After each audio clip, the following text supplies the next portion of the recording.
This is the Kane Pro curve. Well, kind of.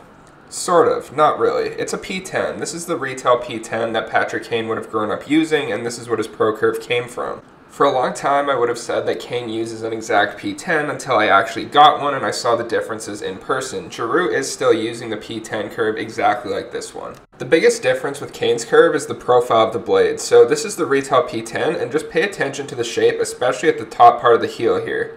Now looking at Kane's curve, you can see there's a big dip in the heel there, and it's not as tall in terms of blade height. Also, the toe shape's a little bit different. He also shortened the blade and adjusted the lie a bit. So this is Kane's Pro curve, and we actually have this mold made now. I didn't have one at the time that this video was filmed, but you can see it just has a little bit less curve at the toe, but the general curve is basically the same. Now going back to the P10, when we compare it to the P92, you can see it's much flatter at the heel. It's completely dead flat. The curve itself, where it starts to open up sort of midway through the blade, is similar to a P92, just gradually opening, a little bit of loft, a little bit of curve, but the P92 obviously starts right from the heel. The shape of the heel is also awesome, just like the Line A curve. It has that sort of squared off heel, which is really good for saucer passes. Again, Kane's not really a sniper, but this curve was released at retail for a while, so it should be pretty good all around. I thought this curve would be a lot harder to shoot with than it actually is because of that flat portion at the heel, but I found that it's pretty similar to a P92. Maybe just a little more adjustment is needed to sort of get used to this thing compared to the P92, which is really versatile, and you sort of have to use a specific way to shoot. I was pretty surprised by this. I thought it would be really bad compared to a lot of the other curves, but it was surprisingly good. You could get pretty quick shots off and pretty solid. Obviously not as good as like the Line A or the OV curve, but pretty good overall. For the shot mechanics with this, I found it's best to use sort of like a pull and drag where you're just changing the angle a little bit and sort of snapping off the toe. I think it worked really well, and it gave pretty consistent, good, quick shots. Kane might not be a sniper, but saucer passes are definitely a specialty of his, especially with this squared off heel. I think this thing's going to be magic. So there's two factors here that are making this an unbelievable curve for saucer passes. The first one is that squared off portion of the heel, and also in the first shot of the curve you can see there's that flat portion for maybe the first 3 inches of the blade, and that just gives you like perfect, consistent UFO type sauce. We've all seen the video of Patrick Kane stick handling around all the pucks. Obviously this thing's going to be absolutely unreal for stick handling. The blade shape and the lie, the flat portion at the heel paired with that little bit of toe so you can control the puck and cradle it nicely makes this thing absolutely awesome for stick handling. You have just great control over the puck with this. It's really quick and you have a lot of confidence when you're carrying the puck, making moves. It just feels really good. Overall, you just feel sort of like Patrick Kane with this thing, and that's just a feeling that other curves can't give you. That Patrick Kane feeling you get with the square toe and obviously with the tape job too just gives you a little bit more confidence that you need to pull off some moves that you otherwise might not be able to. So step one with this thing is buying the curve. Next, you start using it. Maybe you throw a Patrick Kane tape job on there. Maybe you start throwing some puck marks on the tape.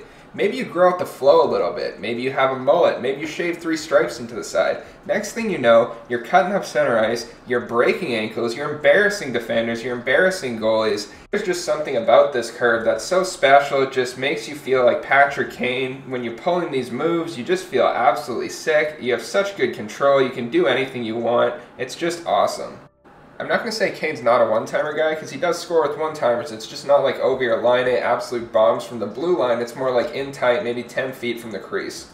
When I'm taking one-timers, I want them to be those OV-type bombs. I don't really like the way that you have to take a one-timer with this. I think it would be better with like that sweeper sort of shot, but I was going for the full wind-up here, and they were pretty bad. Lots of muffins in here, and overall not a great one-timer curve. I will say for like being in tight, sort of where Kane is, maybe 10 feet out from the net, you can definitely get the shots off, and you have like a pretty big blade surface to make contact with the puck. If your goal is to get it on net, then this will do the job for sure. It's just not a long-range one-timer stick. Shooting with this was surprisingly good. I was definitely expecting it to score in the 6s, but it was much better than I thought. They're not as quick or as effortless as I would like, and they're not as versatile as like a P92, so I'm going to give it a 7.9 out of 10. Saucer passes with this are obviously something special. With the shape of the heel as well as that flat portion at the heel, you can just send off perfect UFO type sauce every time. With that flat portion, it's not quite as easy as a heel curve to just get them off quick, but it's still really good. I'm giving it a 9.2 out of 10. Simply put, stick handling with this feels like Kaner. Great control, great speed, everything that you want in a curve. I'm giving it a 9.5 out of 10 for stick handling. So once you grow up the flow, once you get the tape job on there and you start breaking ankles in the neutral zone, you're going to be feeling like Patrick Kane. It's going to be game over for the other team. This curve's so good for Dangles. They're so effortless. You can pull off any move that you want. This is an easy 9.3 out of 10 for Dangles. One-timers are not ideal. You're not going to be sending off those big bombs from the blue line, but you can get them on goal. I'm going to give it a 6.6 out of 10 for one-timers. With a 7.9 in shooting, 9.2 in sauce, 9.5 for stick handling, 9.3 in Dangles, and a 6.6 for one-timers, the total average score for the P10 or the Kane Pro curve, if you want to call it that, is an 8.5. That places it in third place out of this season's lineup. I would definitely recommend this curve to playmakers who also like to shoot sometimes. It's sort of like a P88 where you have really good handles and playmaking abilities, but you can also shoot way better than a P88. So playmakers, stick handlers, people who love to throw sauce, shoot occasionally, not too many one-timers, this is the curve for you.